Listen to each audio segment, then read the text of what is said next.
And joining me now is Leon Panetta, CIA Director, Defense Secretary, of course, in the Obama administration, also a former White House Chief of Staff for President Clinton.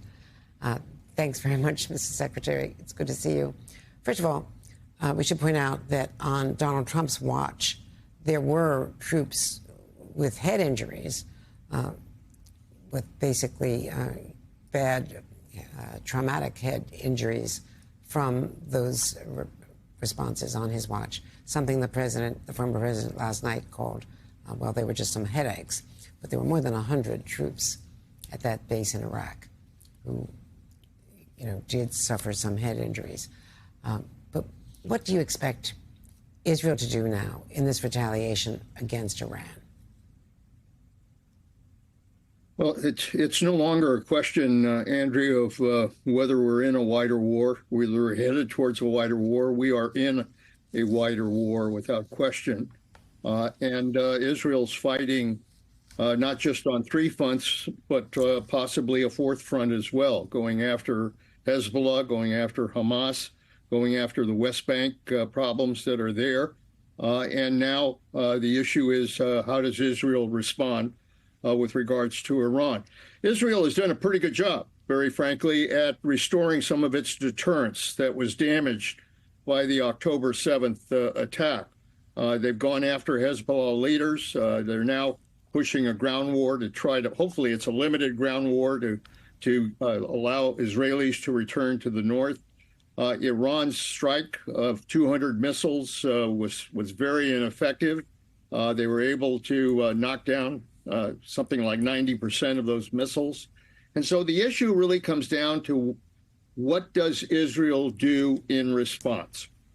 If Israel goes after some big targets, the nuclear targets, if they go after populated areas, then we could have a full-blown war on our hands. But if it's a more limited attack, going after military targets, perhaps some energy targets, then I think the hope is that this could be much more limited. So how Israel responds now will tell us a lot about the future of this war. And then there's the future of the U.S.-Israeli relationship. Obviously, they're our closest allies, and the American response has been to ramp up and have our air defenses also block these missiles, these ballistic missiles, from hitting targets in Israel. But the relationship is as bad as any time that I've seen in terms of Israel not giving the U.S. a heads up about the pagers, about the Haniyeh assassination, about the Nasrallah assassination. So do you expect that the U.S. would be able to persuade Israel not to go after the nuclear targets and the oil fields? Well, this is an issue. I remember when I was Secretary of Defense, Netanyahu threatened to attack Iran's nuclear facilities at the time. And we convinced them that, very frankly, they really didn't have the capability to really go after those facilities that were very deep in the ground. Natanz is deep in the ground, so are other nuclear facilities. And we were able to convince them that that they would be very ineffective in terms of going after the nuclear facilities. I'm sure that right now they're having those discussions. A lot depends on what intelligence shows.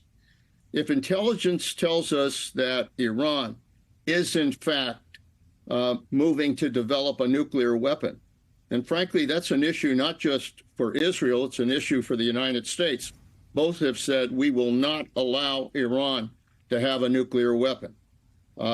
If the intelligence doesn't show that, then I think it would be smart not to just simply hit those targets without really doing the kind of damage that needs to be done. Hit more limited targets and try to keep this war more limited rather than expanding it into a full-scale war. Well, the president has said that he does not think they should go after their nuclear weapons, and he did not respond to our question today from my colleague, Monica Alba, about whether they should also defer hitting the oil fields, which would cause economic chaos. Obviously, the election has also got to be on the administration's mind. This is the last thing that they needed. So do you think Israel would go without U.S. a green light or some sort of a agreement with the U.S.? And could they do it without us, given how deep they are?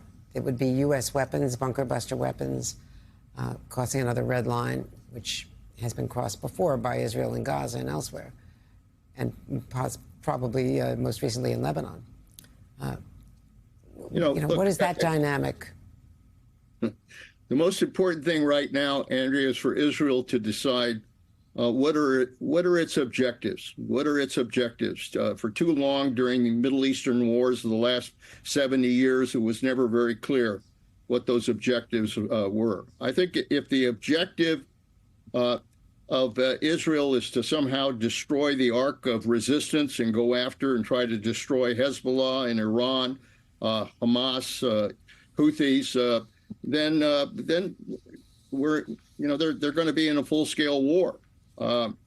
If, on the other hand, they have clear objectives, one, to restore the Israelis to their homes in the north and be able to secure that area, that's certainly a clear objective and can be achieved. Two, to eventually agree to some kind of ceasefire so we can deal with the refugees and get them back, or the hostages rather, and get them back, deal with the refugees and humanitarian problems in that area, try to develop some kind of governing some capability for the Palestinians in the future. And then lastly, go to work on a diplomatic initiative to try to get Saudi Arabia included in the Abraham Accords, because ultimately, in the long term, the best way for Israel to secure itself is to build a coalition of nations in the Middle East that support Israel in its existence and will work together to try to establish peace for the future. That I think should really be the objective of Israel at this point.